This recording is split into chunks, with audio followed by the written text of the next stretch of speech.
dafa am ñaan boo xamante ne ñaan bu am doole la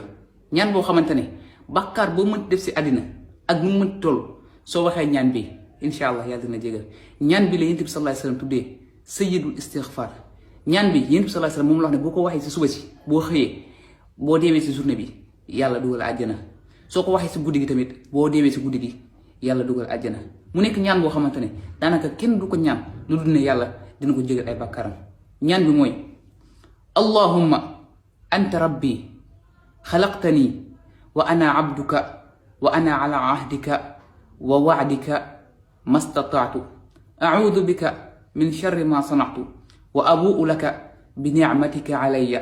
wa abu'u bi dhanbi faghfir li fa innahu la yaghfiru dhunuba illa anta. loolu mooy ñaan bi lu tax nag ma wax ko dafa am koo xamante ne daf ma ko doon laaj ma ne comme que am na solo trop te doonte sax mosoon naa si def vidéo mais naa ko jàll ñëpp jotaal si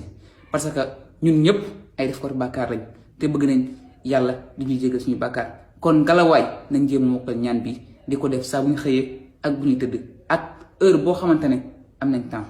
salaamaaleykum wa rahmatullah